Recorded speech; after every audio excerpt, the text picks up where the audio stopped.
The Galactic Council chamber fell silent as Admiral Victoria Jones' holographic projection materialized at the center of the vast circular hall. 300 species, representing civilizations that span thousands of light years, watched with a mixture of fear and fascination as the human woman stood motionless, her hands clasped behind her back. "The humans have sent only one representative," hissed Ambassador Threxer, his crystalline form refracting the chamber's ambient light into rainbow patterns across the obsidian floor. "An insult to this ancient body." "Perhaps," rumbled the Kravian delegate, her massive frame shifting on reinforced seating. "Or perhaps a message." Victoria's lips curved into something that wasn't quite a smile. "Members of the Galactic Council, I come bearing news from Terra, the Dominion War Fleet, which departed your space 3 cycles ago with the stated intention of subjugating our homeworld, will not be returning." The chamber erupted into chaos. The Dominion commanded the largest military force in known space 12,000 warships, each capable of glassing a planet. They had conquered 47 species in the last century alone. Impossible. The Dominion's ambassador, a towering insectoid creature named Vexther, clicked his mandibles aggressively. "Our fleet was invincible. No species has ever withstood our might." "You lie?" Victoria's expression didn't change. "I do not lie. I merely state facts.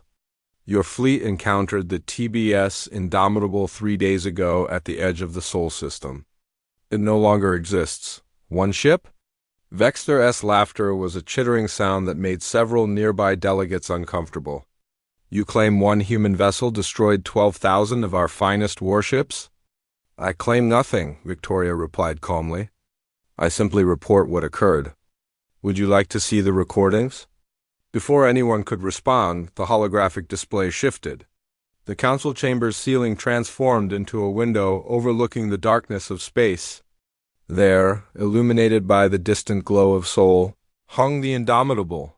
The gasps that echoed through the chamber were universal. The vessel defied all conventional understanding of spacecraft design. It wasn't sleek like the Dominion dreadnoughts or elegantly curved like the Araxian cruisers.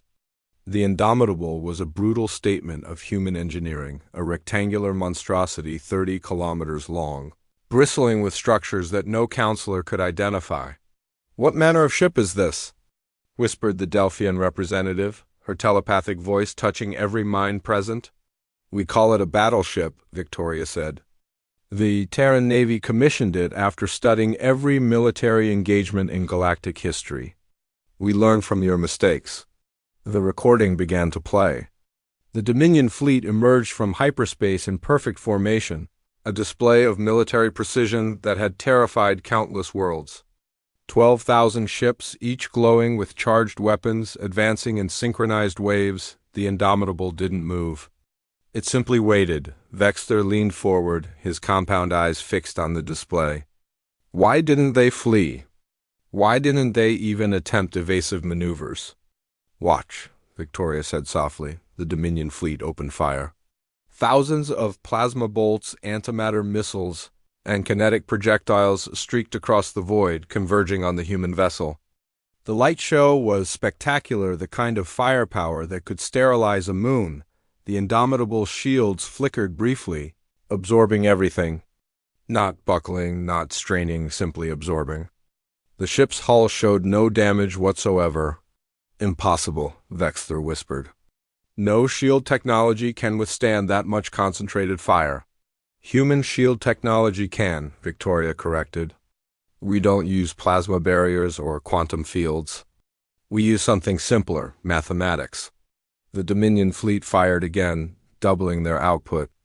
Again, the shields held. Then the Indomitable responded. What happened next would be analyzed by military strategists for generations. The battleship didn't fire conventional weapons. Instead, dozens of ports along its hull opened, and something invisible rippled through space. The first wave of Dominion ships simply ...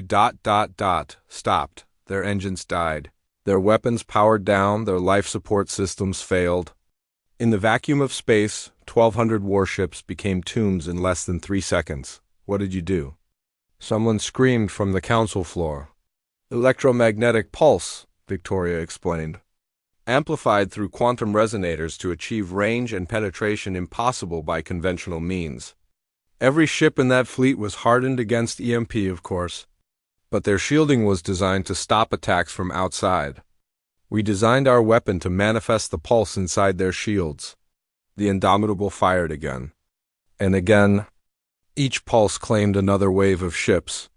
The Dominion fleet, for all its vaunted power, couldn't even reach the human vessel. Their weapons lacked the range, and their ships couldn't advance. The Indomitable's gravitational manipulators held them at bay. Invisible hands controlling the battlefield. In 17 minutes, it was over.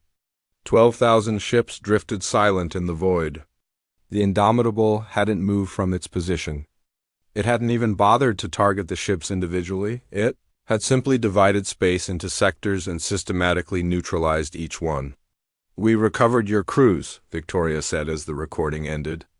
"All 847,000 survivors. They're being held in comfortable facilities on Mars until diplomatic arrangements can be made for their return." The silence in the council chamber was absolute. Every delegate understood what they had just witnessed. The balance of galactic power had shifted in less than half an hour. "Why show us this?" asked Ambassador Thrixer, his voice subdued. "Why not simply demand our surrender?" Victoria's expression softened slightly. "Because humanity doesn't want an empire.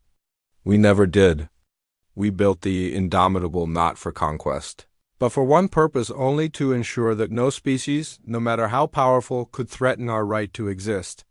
We're showing you this recording so you understand. Earth is not a target. We're not your enemies, but we will not be your victims either." She paused, letting her words sink in.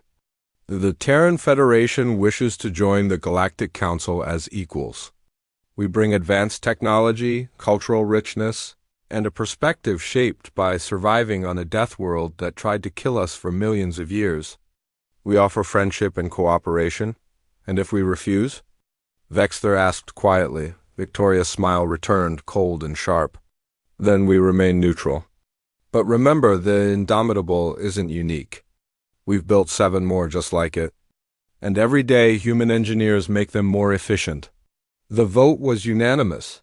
Humanity gained its council seat before Victoria's hologram faded from the chamber. In the centuries that followed, historians would point to this moment as the day the galaxy learned a fundamental truth. Humans didn't build the strongest weapons because they loved war. They built them because they loved peace enough to make war unthinkable, and the Indomitable, the battleship no empire dared challenge, never fired its weapons in anger again. Its mere existence was enough.